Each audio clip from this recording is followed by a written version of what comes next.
ओम नमः शिवाय। नमस्कार प्रिय भक्तगणों, स्वागत है मेरे शिव कथा यूट्यूब चैनल पर। आज मैं आपको भगवान शंकर की बड़ी ही अद्भुत शिव कथा सुनने जा रहा हूं, तो इसे ध्यान से जरूर सुने। अगर भगवान तुमसे इंतजार करवा रहे हैं तो तैयार रहना, वो इससे कहानी ज्यादा देने वाले हैं जितना तुमने मांगा है। जिस तरह लोग मुर्दे इंसान को कंधा देना पुण्य समझते, काश इस तरह जिंदा इंसान को सहारा देना पुण्य समझना लगे तो जिंदगी आसान हो जाएगी। अगर आप यह शिव कथा सुन रहे हैं तो पूरा सुनिए। इस कथा को आधा अधूरा छोड़कर जाने की गलती मत करेना, क्योंकि इस पवित्र कथा को आधा अधूरा छोड़ने से आपको पाप भी लग सकता है। इसलिए इस कथा को पूरा सुने। आप शिव के भक्त हैं तो भोलेनाथ का अनादर ना करें। एक बार एक साहूकार भगवान भोलेनाथ का बहुत बड़ा भक्त था। उसके पास बहुत पैसा था, लेकिन उसकी कोई संतान नहीं थी। वो हर रोज भोलेनाथ की पूजा अर्चना करता और शिव जी के समक्ष रोज दीपक भी जलाता। साहूकार की केवल यही इच्छा थी कि उसके घर संतान हो। साहूकार की भक्ति देखकर मां पार्वती ने भोलेनाथ को कहा, आपका ये भक्त दुखी है, आपको इसकी इच्छा पूरी करनी चाहिए। भोलेनाथ ने मां पार्वती को बताया, इसके पास पुत्र नहीं है और यही इसका दुख है। मां पार्वती के कहने पर भोलेनाथ ने मां पार्वती को बताया कि साहूकार के भाग्य में पुत्र योग नहीं है। अगर साहूकार को पुत्र का वरदान मिल भी गया तो उसका पुत्र केवल 12 वर्ष तक ही जीवित रहेगा। साहूकार ये सभी बातें सुन रहा था। साहूकार को ना खुशी हुआ ना गम। वो पहले की तरह पूजा पाठ करता रहा। एक दिन उसकी पत्नी ने एक बालक को जन्म दिया। उसके परिवार में जश्न का माहौल था, लेकिन साहूकार पहले की तरह ना खुश था ना दुखी।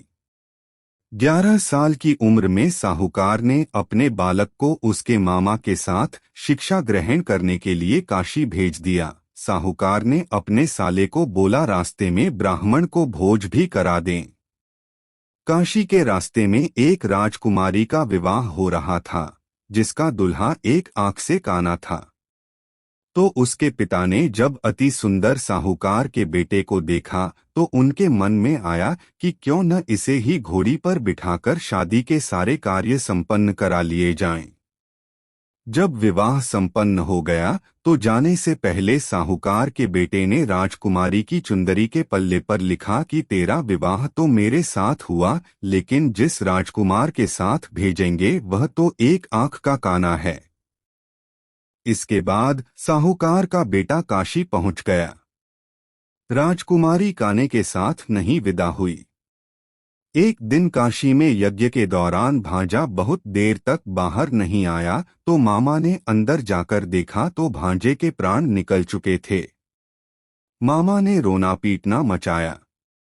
उसी वक्त वहां से शिव पार्वती जा रहे थे तो माता पार्वती ने शिवजी से पूछा, हे प्रभु, ये कौन रो रहा है? तभी उन्हें पता चलता है कि यह तो भोलेनाथ के आशीर्वाद से जन्मा साहूकार का पुत्र है। तब माता पार्वती ने कहा, स्वामी इसे जीवित कर दें, अन्यथा रोते रोते इसके माता पिता के प्राण निकल जाएंगे। तब भोलेनाथ ने कहा कि हे पार्वती, इसकी आयु इतनी ही थी सो वह भोग चुका है। लेकिन मां के बार बार कहने पर भोलेनाथ ने उसे जीवित कर दिया। लड़का ओम नमः शिवाय करते हुए जी उठा और मामा भांजे दोनों ने ईश्वर को धन्यवाद दिया और अपनी नगरी की ओर लौटे। रास्ते में वही नगर पड़ा और राजकुमारी ने उन्हें पहचान लिया। तब राजा ने राजकुमारी को साहूकार के बेटे के साथ बहुत सारे धनधान्य के साथ विदा किया। इसके बाद वो अपने गांव पहुंचे, जहां साहूकार अपने बेटे और बहू को देखकर बहुत खुश हुआ। उसी रात साहूकार को स्वप्न में शिवजी ने दर्शन दिया और कहा कि तुम्हारे पूजन से मैं प्रसन्न हुआ। इसी प्रकार जो भी व्यक्ति इस कथा को पढ़ेगा या सुनेगा उसके समस्त दुख दूर हो जाएंगे और मनोवांछित सभी कामनाओं की पूर्ति होगी। दोस्तों, वीडियो अच्छी लगी हो तो हमारे चैनल को सब्सक्राइब करें और बेल आइकन को प्रेस कर दें जो कि आने वाली वीडियो अब तक पहुंचे। धन्यवाद।